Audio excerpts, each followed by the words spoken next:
So I want to introduce to y'all, this is Keith Bridges and his wife Candy, who won the 100,000 subscriber giveaway. We're just running saws right now. This is his Echo, so for all the Echo fans, there you go. So as he runs the different saws, I'll tell you what they are as he comes up with them.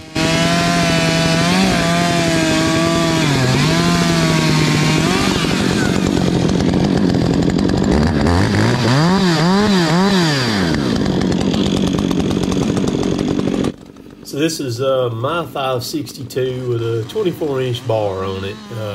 I forget what chain I've got on this thing right now that I'm running on it.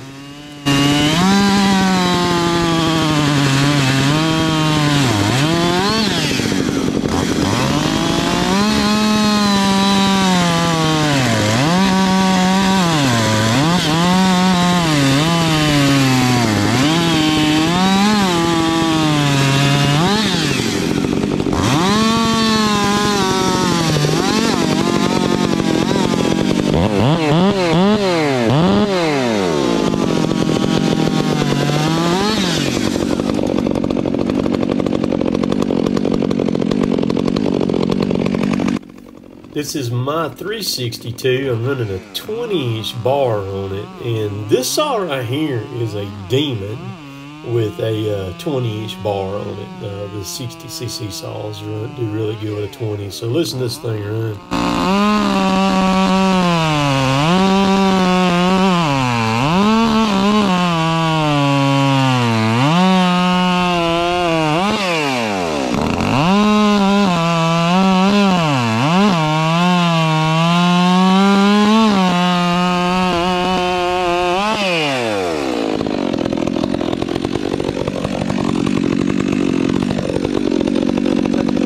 There you go.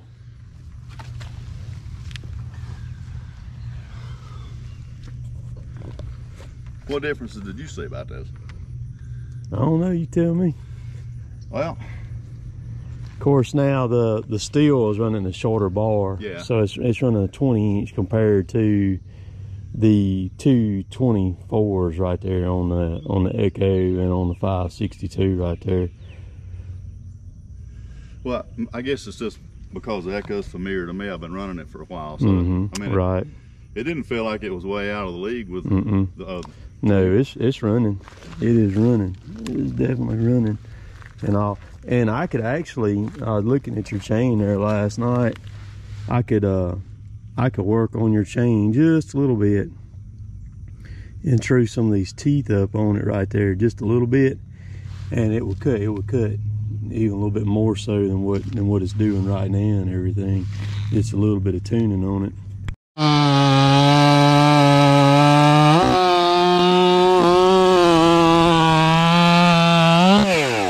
Alright, this is the 400. It's a 25-inch bar on it.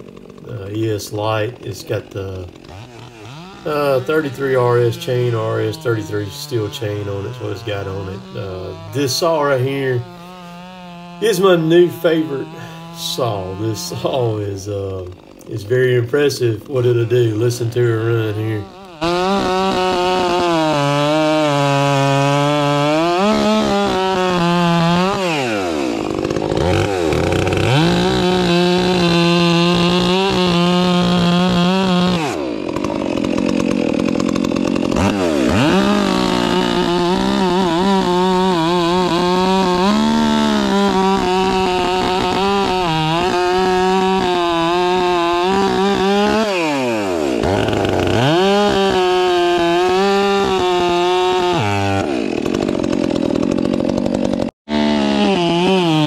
So this saw right here, the 400, has the power that the 60cc saws wish they had. It'll run that 25-inch bar like it's not even on the saw. I mean, you can just dog that thing in and just roll it. But also, it's a very expensive saw too. Twice I done that today.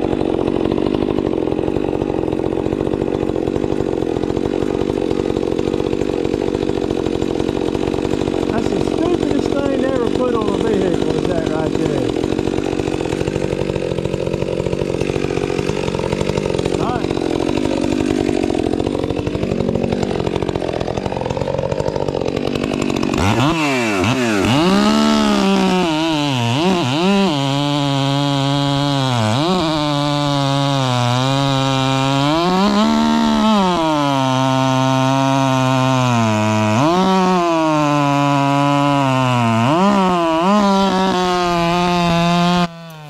Keith got her hogging in here. He's pushing her a lot more to her capacity of what she can do. And of course it's a bigger cut, and you know, the wood's up off the ground a little bit better where you don't have to worry about getting in the ground. Because I mean, I know he's running the saw and he's thinking, man, I don't want to hit the dirt with them saws, you know, it's tough. And so and then there's that factor there, just, you know, running somebody else's saw.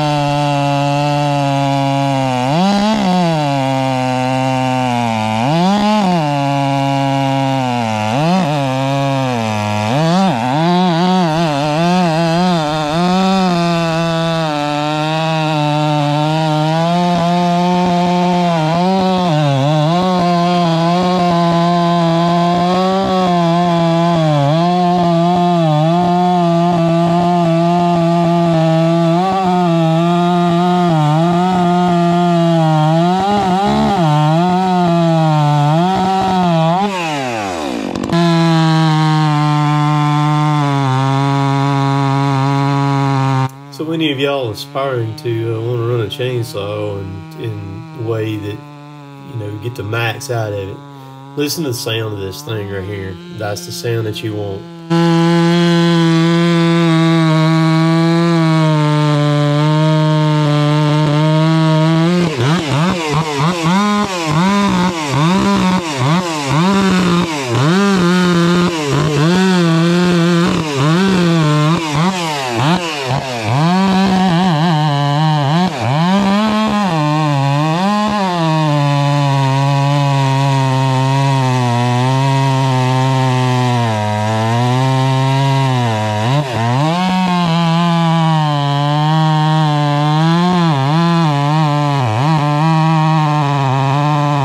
So I've been saving these oak chunks just for doing this right here, for Keith to cut up and run. And the reason I'm cutting here is just to give him a break. You can see it's raining.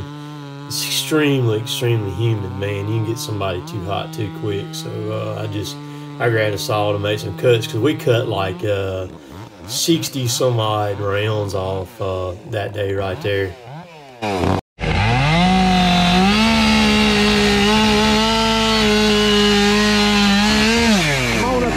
Come on up here where it'll be easy on you and get some right there. And we want to, not only do we want to hold the saw level like this, but we want to hold it level like that too, right there, whatever, okay? This is the 550 XP Mark II running right here. Run it a lot. Used it a good bit through the whole thing, because it's a very controllable saw. It cuts like crazy. 20-inch bar, and it just works really good.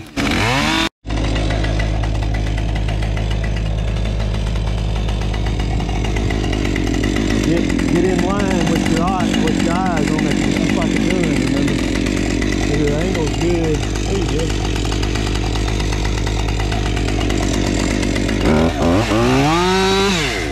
There you go.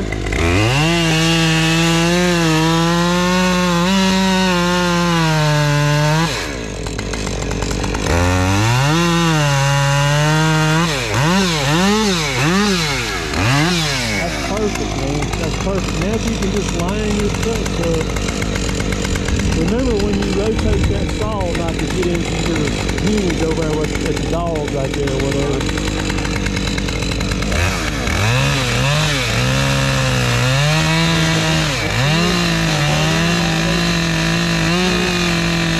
Right there, perfect. Alright, you got a little bit of bypass. Just drop down about a chain and go in to make that max right there.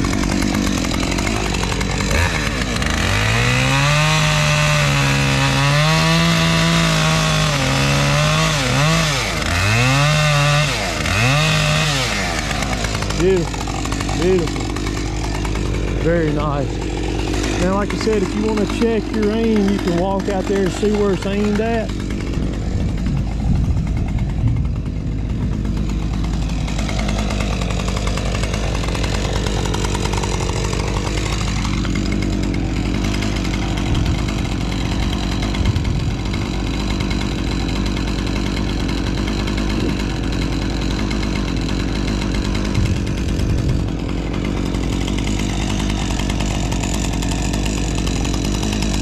good on your notch, man. If it could be sexy, that would be sexy right there. All right. There you go. Now you cut on this side or the other side, either one.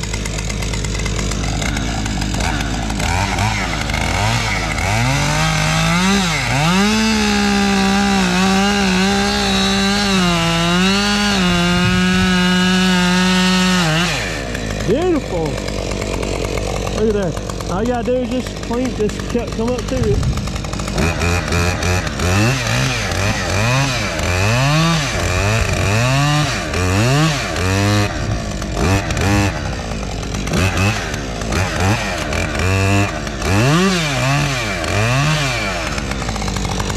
So you got on this side over here. Well, you're pretty good, man. You're just right, actually, just right on both sides.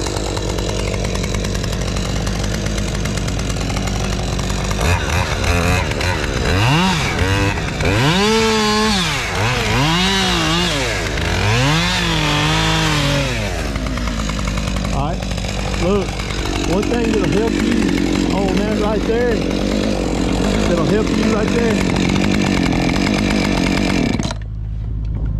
is go ahead, instead of trying to cut, going like that away right there, like that, go ahead and come on around over here and see what it does is it puts you cutting with the bar, cutting straight to the left, and also puts you where you can see it right there really good and everything. So I'm saying, because it's harder to cut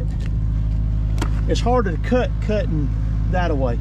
So you can cut and then bring the saw, and that also keeps you from rotating that tip into that hinge over there too. So you've got a good trigger right there. You can take and grab your wedge.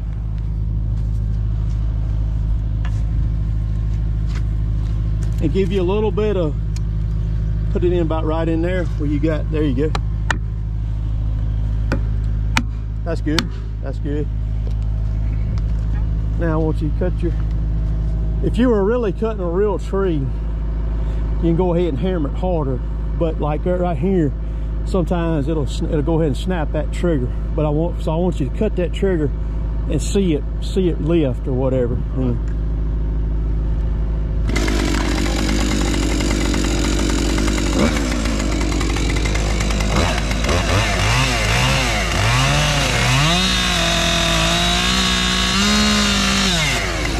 Perfect. Again on that, you can bring the saw around this way and cut, and so like when it cuts through, you're not as apt to jam into the wedge as you are if you're over here coming that way and all. So all right, let's repeat the process.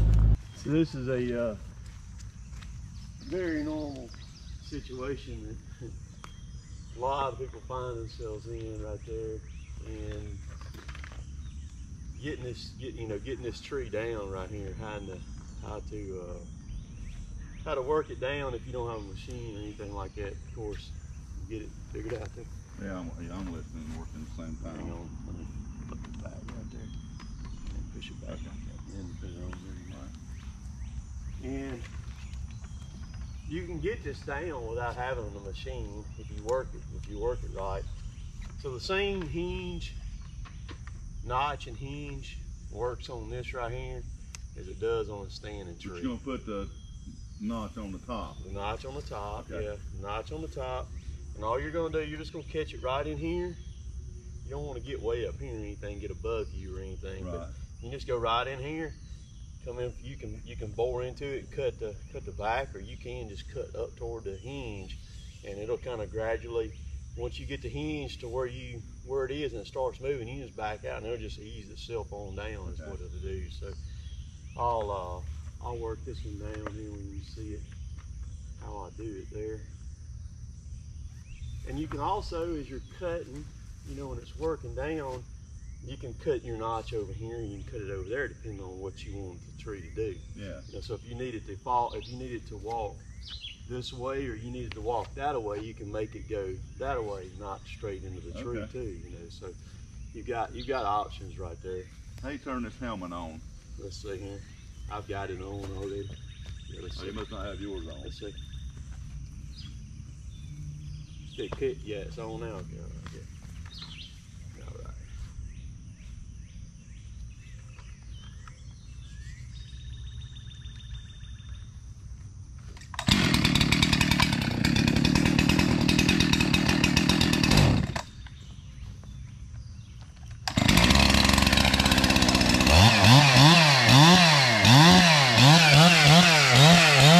This is one of my very old 372s right here, 20-inch bar on it, full wrap handle.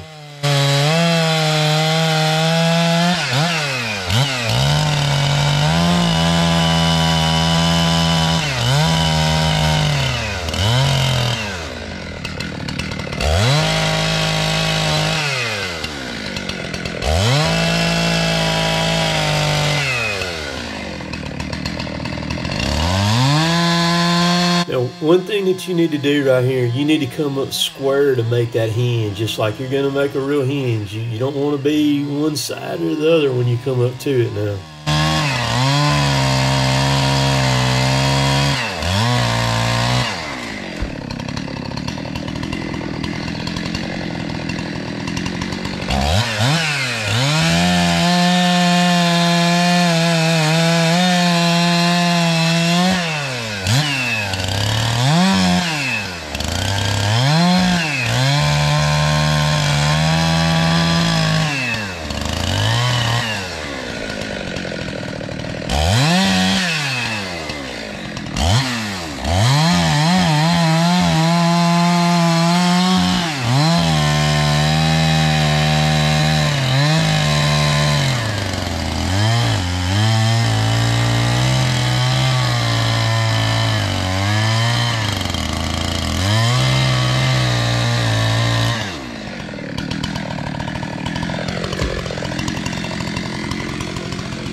Have a big old top on it.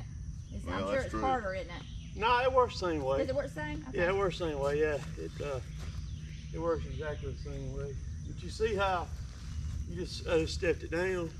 Well, now what would you do if you make a cut or two and the bottom works towards that tree it's hung up in, and then at some point it just hangs, and so you've got that tree hanging? Because I think that might be what's going to happen with this one. It's just gonna hang up in the limbs up there. Yeah. And everything. Take your tractor and hook it to it and pull it down. Okay. Yeah. But if it hangs, there's nothing you can do. Right. Unless you climb up it and start taking some limbs out, you know. But that right there will work the majority of the time right there, and that's actually a very safe way to work it down, you know.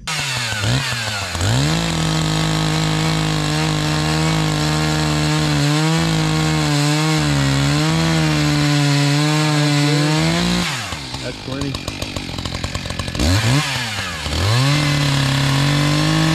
That's the best thing I ever did, was get an extra one of those helmets with the Sena in it. Because when I was talking, I was actually talking to him. He can hear me. Same thing on that cut. You don't want any bypass on it. So if you do, you just clean it up. You know, exact same deal. Now be watching that thing as you start cutting, so that if you need to evacuate or do something, you know, because that thing will kill you to the graveyard dead right there, man, if it lands on you.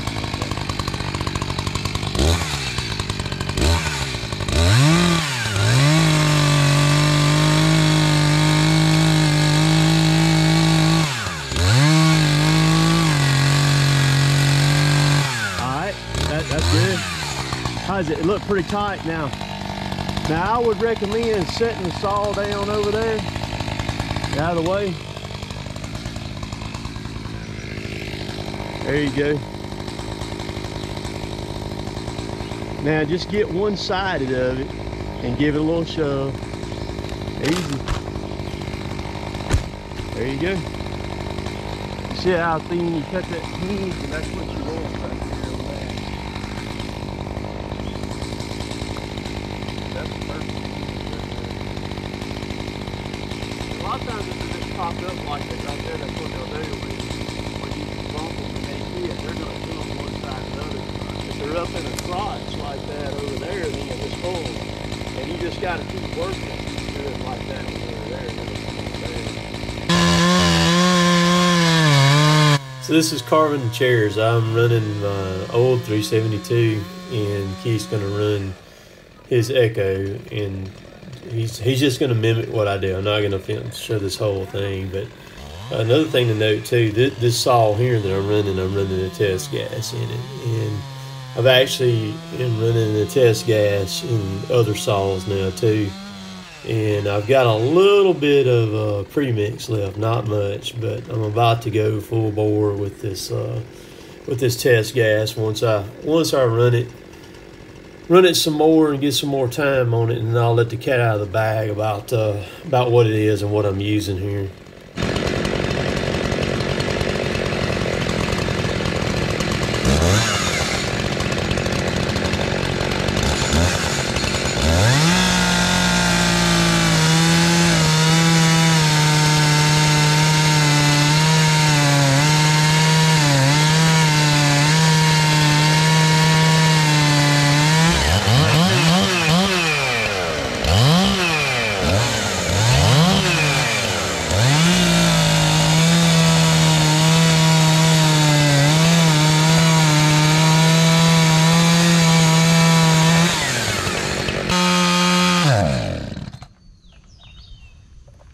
Get your kill switch.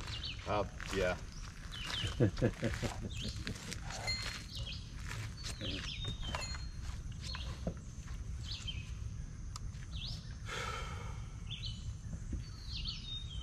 It's nearly cut. It's cut over here. It just needs a little bit over here on this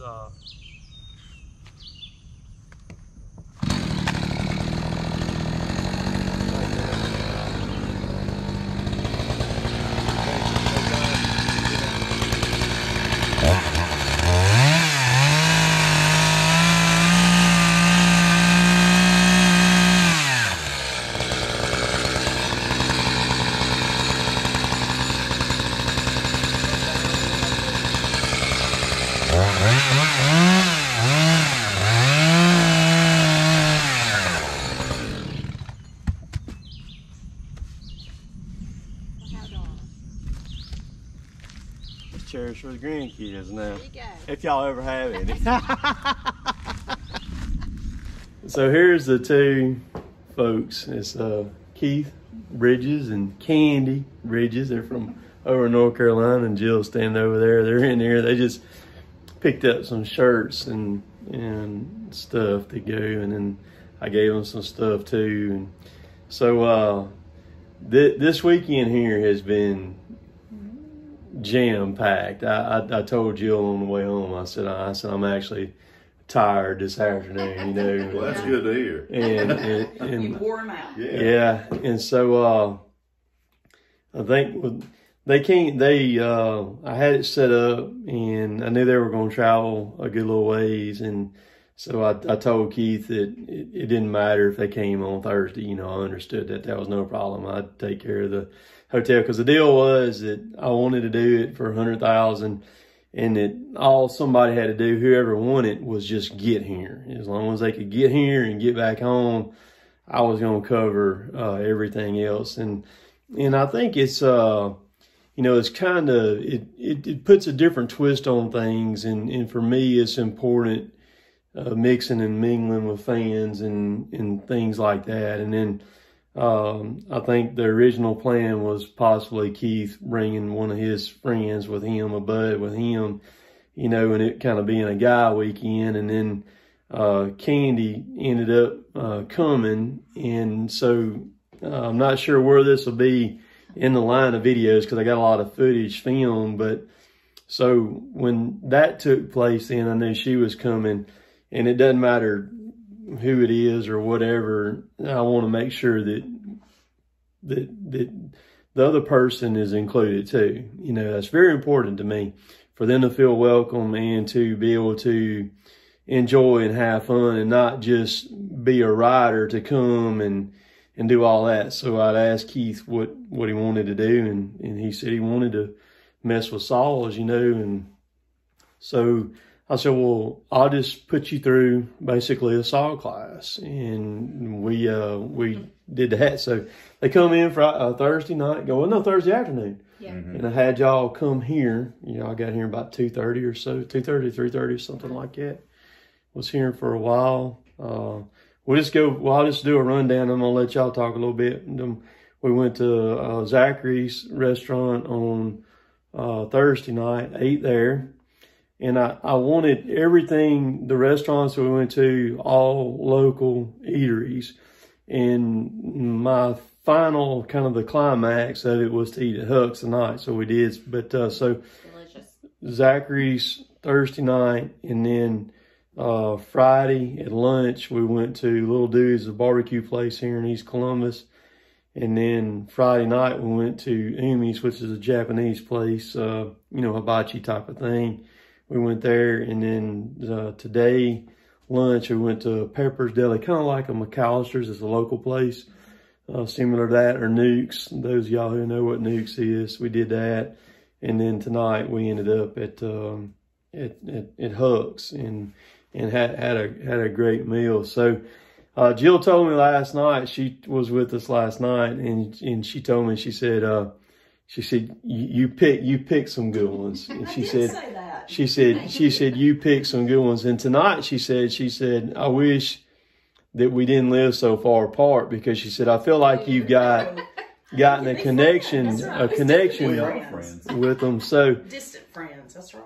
And it has. I mean, it's been really cool. I've had a fantastic weekend, just an incredible weekend. So I'm gonna let you, Keith, kind of reflect back on just kind of everything from, you know, and just say whatever you want to say. Well, what I'll say is, if any of you guys are even thinking about coming to Tim's saw class, just go ahead and sign up for it and plan on coming, because I promise you'll learn more in the short time you spend with Tim than you even have an idea about. Because this fella knows his stuff on trees, and he taught me all kind of things that I had never even really thought about. So you'll leave here knowing a whole lot more than you knew when you came down here, and you'll enjoy it while you're here. So if you're thinking about coming, come on. It's worth every dollar you'll spend. Promise you that. And the safety factor, you know, to make you safer, and that's my goal, is that right there too. So you didn't laugh at me too much either. No, no. And so, and then Candy, I could tell on Thursday, she's asking me some questions. We were sitting in my shop. We sat in my shop and talked for like 4 hours. And she was asking some questions, and I knew then that I was going to be easier to involve you too, and kind of do some things too, where you would feel, you know, involved and things like that. So just kind of recap, because you got a good dose of things, man. I did, because I came down here primarily to support my husband and to be a cheerleader for him. And just the more you talked, and I listened, and I just gained the courage to pick up that saw. And we own some land, and I need to be a participant in helping clean that land and support Keith in that. So it was, I would say, invigorating is the word, and very empowering for me to overcome a lot of fears that I had with chainsaws and the noise. And I've learned that dogs are your friend. A lot of terminology. Yeah, dogs on the saw. That's right. Yeah. a lot of terminology I've learned the past few days that I've never heard before, but the hardest thing was climbing that rope. I was so tired. Climbing like a boss, though. I had a really, really good time. Today was my funnest day. You know, a lot of it was listening to you guys and watching you, but today actually interacting and working and overcoming some fears, it was a blast. And Jill, you've been great too. So thank you again for the experience. Well, so last night we were having dinner at Umi's, and she kind of sat up in her chair and she said, "So Tim," I was like, "Uh-oh, this is fixing to be good." I could sense it. She said, "So Tim, so I've been thinking," and I thought, what the heck has she been thinking about? And she said, "I think I want to run a saw tomorrow." And I was like, "Really?"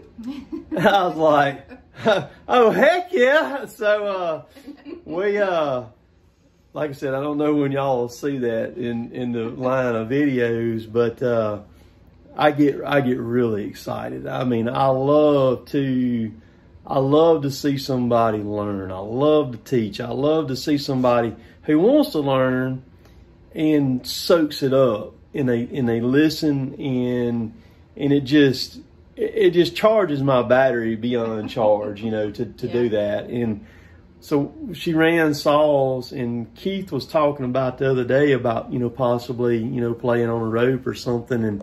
And so we decided this afternoon we'd put the ropes up. So I pulled out there at the big oak tree and put the ropes up. And I really didn't give Candy a choice on this one right here. I was like, well, I'll get my other saddle, you know, and we'll all go up 3 ropes. And that's what we did. And so it was a kind of a deal of like, you did 2 things today that you didn't think you would ever do or anything. At 53. At 53.